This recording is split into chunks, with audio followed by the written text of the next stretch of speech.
예수님의 부활과 언약의 성취다. 예수님의 부활은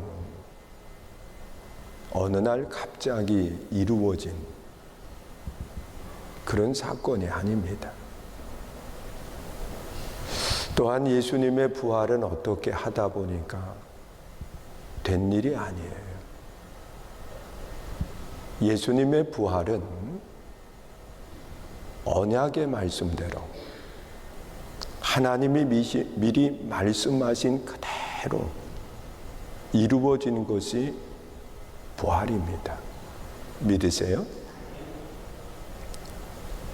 그래서 이 부활이 기쁨이 되는 거고,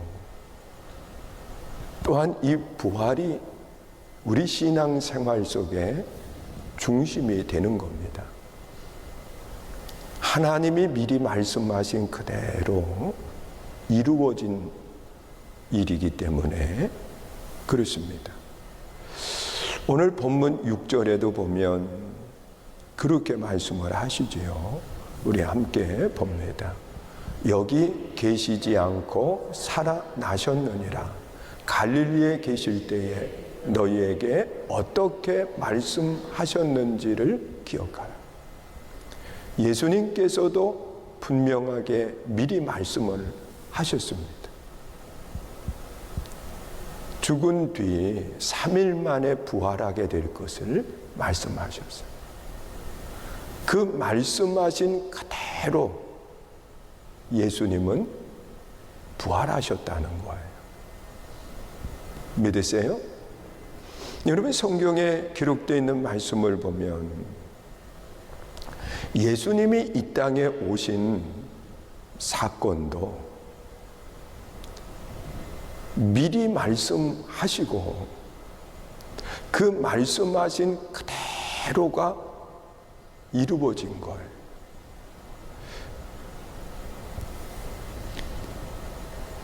창세기 22장 18절에 보면 그렇게 말씀을 하고 있어요. 읽습니다. 또 내 씨로 말미암아 천하 만민이 복을 받으리니 이는 내가 이 말을 준행하였음이니라 하셨다 하니라. 자, 아브라함에게요, 하나님은 아주 분명하게 말씀을 하고 있어요. 내 씨로 말미암아 천하 만민이 복을 받게 된다. 이 내 씨 그랬는데 천하 만민이 복을 받을 수 있는 사람이 아브라함의 후손을 통해서, 아브라함의 씨를 통해서 태어나게 될 것을 미리 말씀을 하신 거죠. 그런데 이 약속의 말씀을 받았을 때가 언제냐? 아브라함이요, 100세에 난 아들 이삭, 그 이삭을 하나님이 제물로 바치라고 할 때 그대로 순종하고 따랐을 때, 하나님은 이 아브라함의 씨를 통해 만민이 복을 받게 될 사람이 태어난다라고 언약을 하신 겁니다. 그런데 그 이후에 사도 바울을 통해서 다시 그렇게 말씀을 하는 거예요. 갈라디아 3장 16절에 보면 그렇게 말씀을 해요. 읽습니다. 이 약속들은 아브라함과 그 자손에게 말씀하신 것인데 이것을 가리켜 그 자손이라 하지 아니하시고 오직 한 사람을 가리켜 내 자손이라 하셨으니 곧 그리스도라. 여기서 보면 내 씨 그랬는데 그 씨가 누구냐? 예수 그리스도를 의미한다고 말씀하는 거예요. 여러분, 이렇게 예수님이 이 땅에 오실 때에도 어느 날 갑자기 되어진 사건이 아니라는 거예요. 예수님의 이 땅에 오심을 이미 아브라함 때부터 하나님이 약속하셨고, 그 약속하신 그대로 예수님은 이 땅에 오셨다고 그렇게 말씀을 하고 있어요. 그러면서 예수님께서 이 땅에 오셔서 어떠한 사역을 감당하시게 될까? 여러분, 이사야 61장 1절에 보면 가난한 자에게 복음을, 그리고 눌려있는 사람들에게 자유함을 얻게 하실 분이라고 그렇게 말씀을 하셨어요. 그런데 누가복음 4장 18절에 보니까 예수님께서 이 땅에 오셔서 그 사역을 감당해 가시는데 어떠한 사역을 감당하느냐? 가난한 자, 병든 자, 고통하는 사람들에게 자유함을 선포하고, 그리고 그대로 이루어 나아가시는 모습을 보게 됩니다. 여러분, 예수님의 태어나심도 언약대로, 예수님의 사역도 언약대로 그대로 이루어진 일들인 것을 아주 분명하게 말씀을 하고 있습니다. 여러분, 사람은 이 땅에 태어날 때 어떠한 언약을 하고 난 뒤에 태어나는 사람 없습니다. 여러분, 제가 태어날 때에도 미리 어떠한 언약 가운데 제가 태어난 게 아니에요. 그러나 예수 그리스도의 탄생은 하나님이 미리 말씀하시고 그 말씀하신 그대로 이루어졌다는 겁니다. 그리고 또한 그 예수님의 십자가의 죽으심도 어느 날 갑자기 이루어진 일이 아니에요. 하나님은 미리 말씀하시고 그 말씀하신 그대로가 이루어진 것이 뭐냐? 예수 그리스도의 십자가의 죽으심과, 그리고 또한 예수님께서 우리 인류의 모든 죄를 담당해 주신 십자가 은혜입니다. 여러분, 이사야 선지자는 그렇게 이야기합니다. 이사야서 53장 3절에 보면 그렇게 말씀을 해요. 읽습니다. 그는 멸시를 받아 사람들에게 버림을 받았으며 간고를 많이 겪었으며 질고를 아는 자라 마침 사람들이 그에게 얼굴을 가리는 것 같이 멸시를 당하였고 우리도 그를 귀히 여기지 아니하였다. 여러분, 예수님께서 이 땅에 오셔서 우리 모든 사람의 죄를 다 담당하실 것을 이사야 선지자를 통해서 미리 하나님이 말씀해 주셨어요. 그 말씀하신 그것이 예수 그리스도가 이 땅에 오셔서 십자가에 달려 죽으신 아름다운 모습이라고 말씀하고 있습니다. 여러분, 사도 바울은 로마서 5장 19절에서 이렇게 말씀을 하고 있습니다. 읽습니다. 한 사람이 순종하지 아니함으로 많은 사람이 죄인된 것 같이 한 사람이 순종하심으로 많은 사람이 의인이 되리라. 여러분, 한 사람의 불순종은 인류에 죄가 들어오게 됐어요. 여러분, 아담 한 사람의 죄로 인해서 모든 사람들에게 죄가 들어오고 죄인이 되었다라고 말씀을 하고 있습니다. 그런데 이 죄에는 반드시 무엇이 있느냐? 값이 있다는 거예요. 그 죄의 값은 죽음이요, 그리고 그 후에는 하나님의 심판이 있고, 그리고 그의 값으로, 죄의 값으로 영원한 형벌이 기다리고 있다는 겁니다. 이것이 죄예요. 그런데 한 사람의 순종, 바로 예수 그리스도의 십자가의 순종하심으로 예수님을 통해서 의가 이 땅에 들어왔다고 그렇게 말씀을 하시는 겁니다.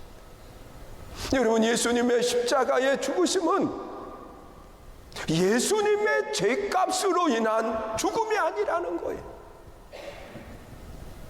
여러분, 예수님의 십자가의 죽으심은 인류의 모든 죄, 아니 나 한 사람 한 사람, 우리 한 사람 한 사람 죄값을 다 지불하시고 십자가에 달려 죽으신 것이라고 말씀을 하고 있습니다. 여러분, 예수님의 이 땅에 오심도 언약대로, 예수님의 십자가에 달려 죽으신 사건도 언약대로 하나님의 말씀 그대로 이루어진 일이라고 그렇게 말씀을 하시는 겁니다. 또한 이와 같이 부활이라고 하는 것도 어느 날 갑자기 이루어진 사건이 아니에요. 여러분, 예수님의 부활을 미리 말씀해 주셨어요. 여러분, 창세기 3장 15절에 보면 그렇게 말씀을 하고 있습니다. 이 사단은요, 여자의 후손의 발 뒤꿈치를 상하게 하고 여자의 후손은 뱀의 머리를 상하게 할 것이라고 말씀하고 있죠. 이것은 예수님의 십자가의 죽으심과 예수님의 부활을 의미하고 있습니다. 여러분, 예수님을 십자가에 달아 죽일 때에 사단은 자기들이 승리한 줄 알았습니다. 그러나 그 사단이 한 행위는 어디까지밖에 알 수 없느냐? 발 뒤꿈치만 상하게 한 것이라는 것. 여러분, 오늘 우리들의 삶 속에 죽음이라고 하는 것도 마찬가지. 여러분, 우리가 이 땅에 삶을 살다가 죽음을 맞이하게 되는데 그 죽음은 모든 것의 끝이 아니에요. 그래서 우리는 죽음 앞에서도 소망을 갖는 것이고 그 죽음 앞에서도 도리어 감사하고 영광을 돌릴 수 있는 겁니다. 저도 지난 주간에 어머님이 하나님의 부르심을 받는 그 모습을 그대로 지켜보았어요. 그 어머님이 하나님의 부름을 받을 때 그 집에 자손들이 보는 앞에서 그 과정을 그대로 다 보여주셨거든. 그런데 그분의 삶 속에 제가 볼 수 있었던 것은 뭐냐고 하면, 아, 죽음이 끝이 아니로구나. 죽음이 끝이 아니라. 저희가 8남매인데 8남매 가운데 제 바로 아래 동생이 신앙생활을 하다가 그 주님을 멀리하는 그런 생활을 했습니다. 근데 그 동생이 와서 저희 어머님에게, 그때는 이미 다 의식도 없는 모습, 그 말씀도 전혀 하지 못하는 모습, 그냥 눈 감고 조용히 호흡만 하고 계실 때였어요. 어머님의 손을 이렇게 붙들고 아주 큰 소리로, 엄마 걱정하지 마세요. 나 예수 믿을게요. 그러면서 이야기할 때 그 손을 잡은 그 손을 이렇게 투덕여 주는 것이요. 그걸 영상으로 제가 이렇게 찍었어요. 그런데 어떻게 그럴 수 있을까? 의식도 없는 그분이 예수님을 믿는다라고 하는 그 말 한마디에 두들겨주는 모습을 보았어요. 그리고 그 동생의 아들이 맨 나중 그 어머님을 찾아 뵙게 됐는데, 그 아이까지 다 보고 난 뒤에 10분 만에 하나님의 부름을 받는, 그래서 모든 자녀들이 다 찾아뵙는 아름다운 모습을 가졌어요. 여러분, 하나님은 우리들의 삶 속에 죽음이 끝이 아니라고 하는 것을 분명하게 말씀을 하고 있습니다.